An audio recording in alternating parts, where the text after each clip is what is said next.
Na obra do Hobsbawm, quando ele fala das grandes transformações do século XX, ele destaca que essas transformações elas não se deram no sentido de mais para o menos, ou de menos para mais. Não são transformações quantitativas, e sim qualitativas. Dentre as principais transformações vivenciadas no século passado, e ele escreve no final do século XX, está justamente o fato de o globo ter se tornado uma unidade operacional única, de ter se tornado uma unidade operacional básica, sendo que as velhas unidades operacionais dos Estados-membros se tornaram quase que complicações dessas atividades transnacionais.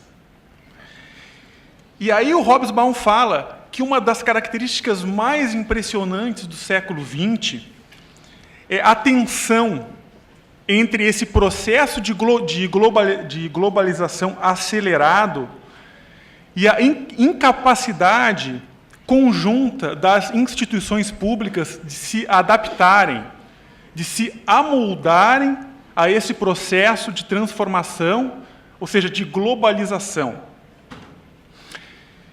Isso em contraposição à facilidade como as pessoas, como o privado se amoldou e se valeu e passou a se utilizar desse processo de globalização.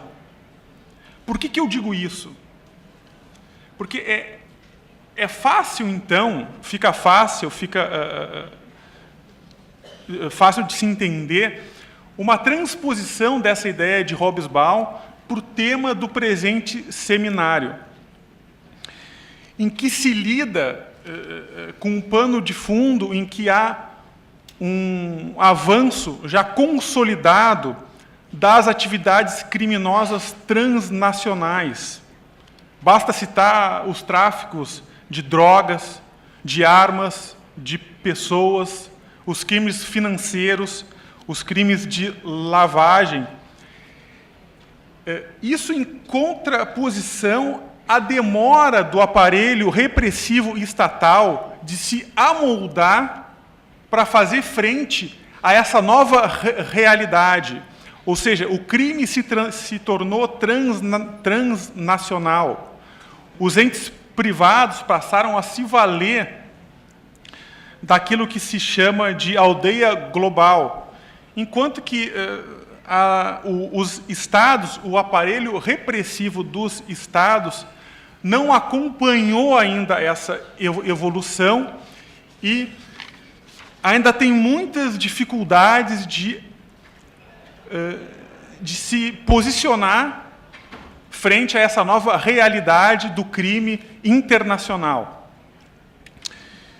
Basta dizer, ainda hoje, com as dificuldades que se tem enormes para a localização de bens e de valores no estrangeiro, e mais ainda para a repatriação desses bens e valores. Ou seja, a enorme dificuldade que os Estados têm de se alcançar algum êxito nesse processo de identificar e de repatriar bens.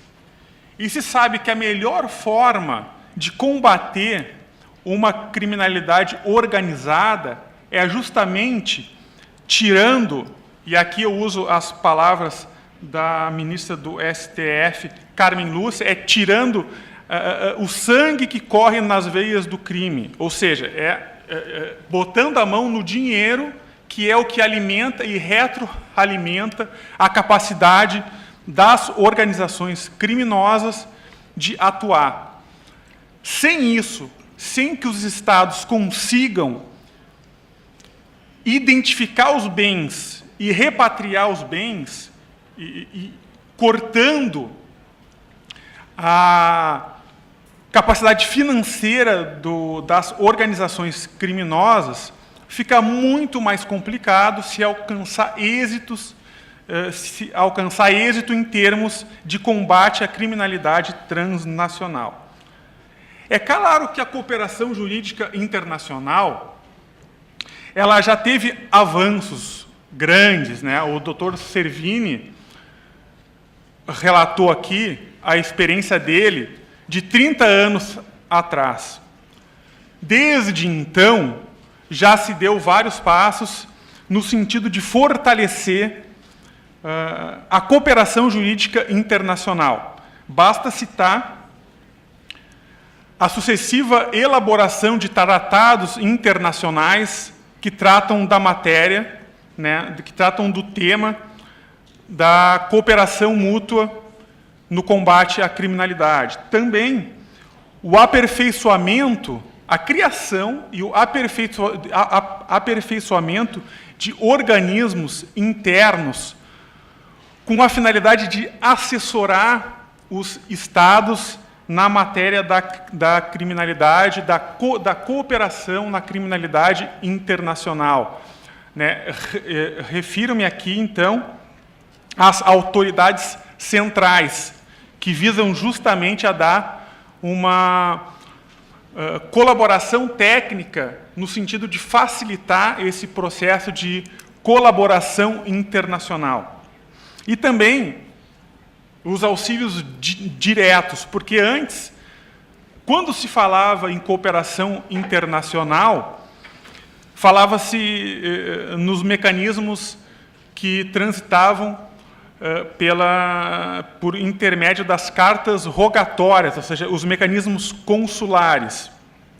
E, de uns anos para cá, com a proliferação dos tratados bilaterais e regionais, se qualificou e se criaram os tratados regionais e bilaterais que trouxeram, então, a possibilidade do auxílio direto, que eu vou falar um pouco mais, quebrando um pouco essa burocracia e essa relativa falta de agilidade das cartas rogatórias que transitam, como eu disse, pelos meios consulares. O tema que nos cabe no painel, então, é sobre medidas de cooperação no processo penal, mais especificamente, quanto à oitiva de pessoas e busca e apreensão. Começo falando sobre a oitiva de pessoas, a produção da prova testemunhal pelo mecanismo da cooperação. São, então, o que se diz, medidas de nível 1, ou seja, aquelas não invasivas, medidas que não atingem, que não afetam o patrimônio, a intimidade ou o domicílio dos sujeitos concernidos. Por isso que se diz, numa ordem de graduação, são medidas de primeiro nível, aquelas em que o resultado que se pretende no estado requerido não é de atingir, de invadir direitos e garantias do concernido, daquele envolvido no mecanismo de cooperação. Em princípio, tratando então da oitiva de pessoas, falando um pouco mais da parte agora operacional, é possível se viabilizar por duas formas. Ou pelas cartas rogatórias, ou pelo auxílio direto. Esses dois mecanismos, eles não se confundem. E aqui eu abro um parênteses.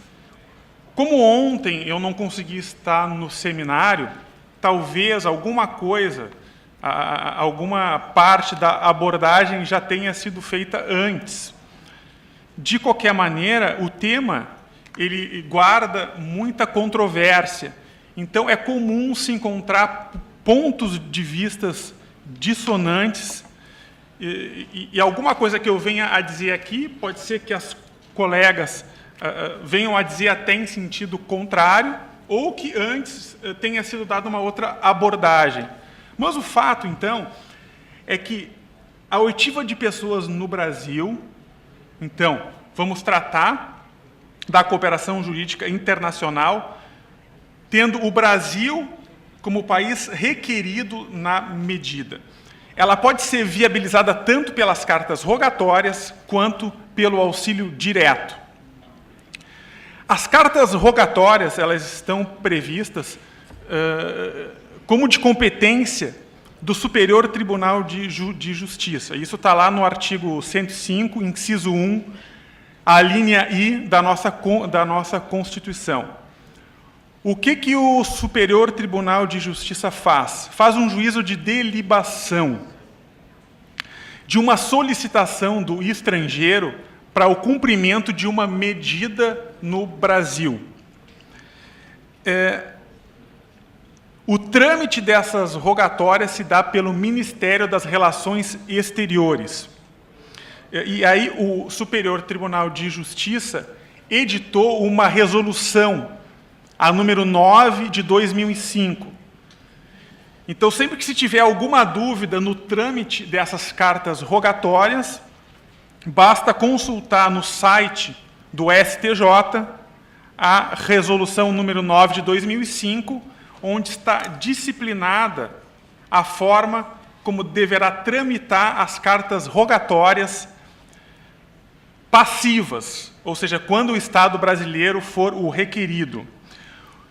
Muito resumidamente, o STJ vai analisar a legalidade extrínseca da medida que se pretende seja efetuada no Brasil, para verificar se, de alguma forma, aquela medida atinge a ordem pública ou a soberania nacional do Estado brasileiro.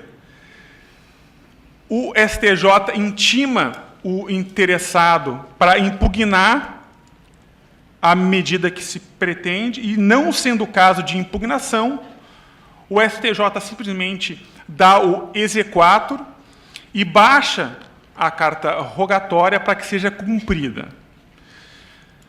O trâmite do auxílio direto é diferente. Ele visa atender uma demanda externa, diferente das cartas rogatórias. No auxílio direto, o Estado brasileiro vai efetuar uma análise de mérito sobre uma demanda trazida pelo Estado requerente. Não faz um juízo de delibação para fins de se autorizar a execução de uma medida no Brasil, o que é típico das cartas rogatórias. No auxílio direto, o Estado requerente ele vai postular ao Brasil que o Brasil, exercendo jurisdição, autorize ou não o cumprimento de uma medida. Ou seja, o Estado requerente apresenta uma demanda para o Estado brasileiro. E o trâmite também é relativamente diferente, porque, em relação ao auxílio direto, haverá uma interlocução internacional entre a autoridade central do país requerente e a autoridade central do Brasil, que, no caso, se tratando de medidas penais no âmbito do Mercosul, a autoridade central do Brasil é o DRCI, ou seja, o Departamento de Recuperação de Ativos e Cooperação Jurídica Internacional, vinculado ao Ministério da Justiça. Havendo a necessidade de apreciação judicial dessa demanda postulada pelo Estado requerente, essa medida, para fins de ser cumprida pelo auxílio direto, deverá ser encaminhada a um procurador da República, que vai então postular ao juiz federal que analise as razões de fato e de direito trazidas pelo Estado requerente, para então deferir ou não o cumprimento dessa medida no Brasil. Então, os senhores vejam, nas cartas rogatórias, trâmite pelo STJ, não afrontando a soberania e nem a ordem pública brasileira, o STJ dá o exequatur e determina que se cumpra. No auxílio direto, trata-se de uma demanda externa que ingressa pela autoridade central brasileira, que no caso do Mercosul é o DRCI, que encaminha para o Ministério Público para então ser deferida ou não o cumprimento dessa medida no Estado brasileiro, com base nos fatos e no direito narrados pela autoridade requerente. Tratando-se de produção de prova testemunhal, me parece mais interessante fazer a abordagem tendo em conta o trâmite e os requisitos do auxílio direto. Justamente porque, no caso das cartas rogatórias, há uma concentração no STJ. Quer dizer, o Superior Tribunal de Justiça é que vai analisar no juízo de delibação e conceder ou não o exequatur. Diferente do auxílio direto, em que a competência para analisar é difusa.